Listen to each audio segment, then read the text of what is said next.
Hallelujah. પ્રભુ ઈસુ ખ્રિસ્તના પવિત્ર, પ્રેમી અને પરાક્રમી નામમાં આપ સર્વને સવારની સલામ.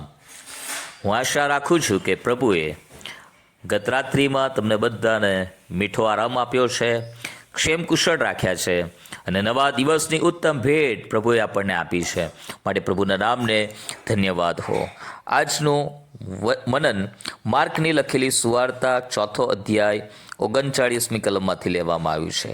ત્યાં લખવામાં આવ્યું છે, અને તેમણે ઉઠીને પવનને ધમકાવ્યો તથા સમુદ્રને કહ્યું, શાનો રહે, શાંત થા. અને પવન બંધ થયો ને મહા શાંતિ થઈ. પ્રભુ ઈસુ ખ્રિસ્તને પ્રકૃતિ ઉપર અધિકાર છે. પવન તેમની આજ્ઞા માને છે, સમુદ્ર તેમનું માને છે, પૃથ્વી ઉપરનો દરેક પક્ષી. પ્રભુ ઈસુ ખ્રિસ્ત પોતાના શિષ્યોની સાથે દિવસ દરમિયાનની બહુ જ અદ્ભુત અને અજાયબ એવી સેવાઓ પછીથી સાંજે તેઓ સામે પાર જઈ રહ્યા છે. અને પ્રભુ ઈસુ ખ્રિસ્ત તેમના શિષ્યોની સાથે હોડી મારફતે સમુદ્રમાં યાત્રા કરી રહ્યા છે.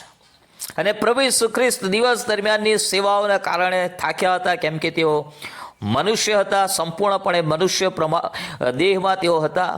તેઓ 100% ઈશ્વર હતા, 100% મનુષ્ય ધારણ તેમણે કર્યું હતું, મનુષ્ય દેહ ધારણ કર્યો હતો. માટે તેમને ભૂખ લાગી, થાક લાગ્યો, તરસ લાગી, તેમને હસવું આવ્યું, માનવીય લાગણીઓ તેમને હતી.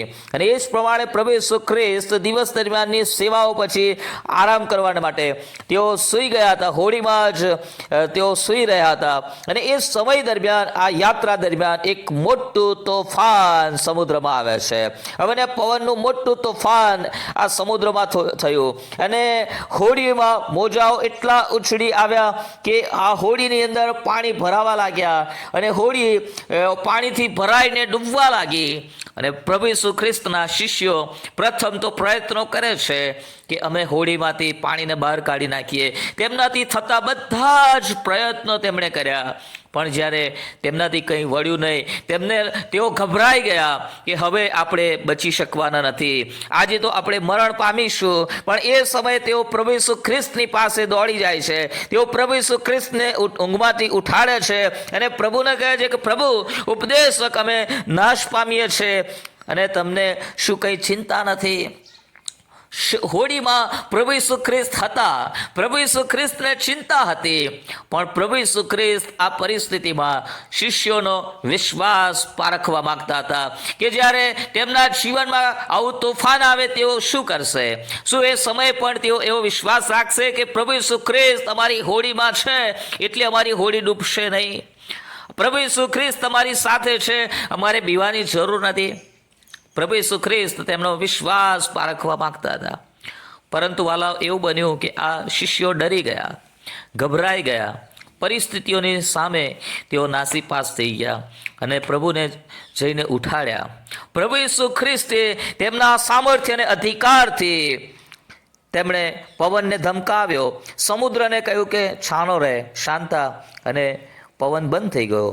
ત્યાં મહાશાંતિ થઈ ગઈ. પ્રભુ ઈસુ ખ્રિસ્તને અધિકાર છે, એ બધું જ કરી શકે છે. અને ત્યાં તેમણે પવનને ધમકાવ્યો, સમુદ્રને શાંત પાડ્યો, એ તોફાન ત્યાં બંધ થઈ ગયો. પણ ત્યાં એક અગત્યનો લેસન પ્રભુ આપણને પૂછે છે, એક પ્રશ્ન પ્રભુ ત્યાં પૂછે છે કે તમે શા માટે ભયભીત થયા છો? શું તમને હજુ એ વિશ્વાસ નથી? પ્રભુ પ્રશ્ન પૂછે છે. શિષ્યોએ પ્રશ્ન પૂછ્યો કે શું પ્રભુ તમને ચિંતા નથી? પ્રભુ પ્રશ્ન પૂછે છે કે શું તમને હજુ એ વિશ્વાસ નથી? પ્રભુ ઈસુ ખ્રિસ્તની સાથે ઘણા સમય સુધી રહ્યા પછી પણ શિષ્યોનો વિશ્વાસ નબળો હતો.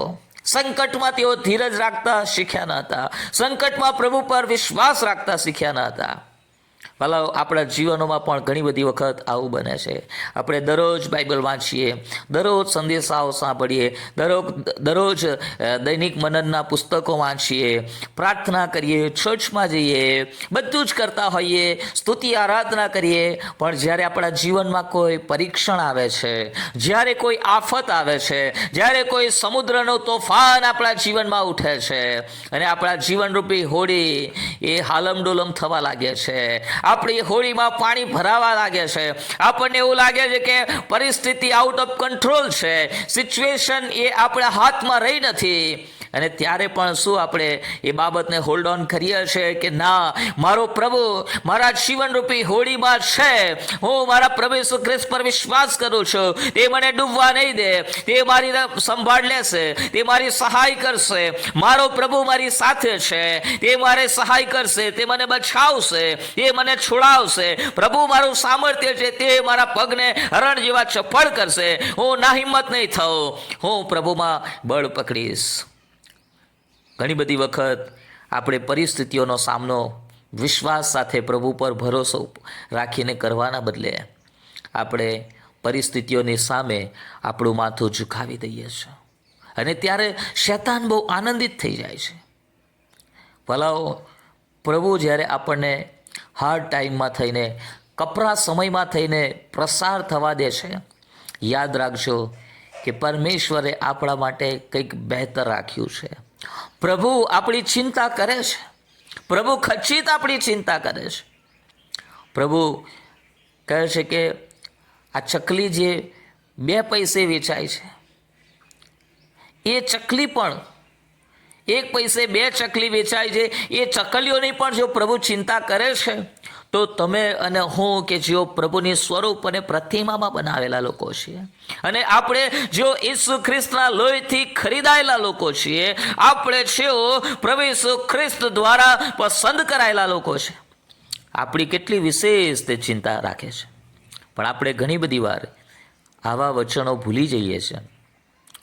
જગતના સંકટો આવી જાય, સૂર્યનો તાપ આપણા ઉપર પડે, અને પ્રભુના વચનો આપણે ભૂલી જઈએ, અને આપણને એવું લાગે છે કે શૈતાન વિજય થઈ રહ્યો છે. ના મારા વાલાઓ, જ્યારે પણ તમને એવું લાગે કે શૈતાન એ વિજય થઈ રહ્યો છે, તમે યાદ રાખજો, પ્રભુ તમારા પક્ષમાં છે.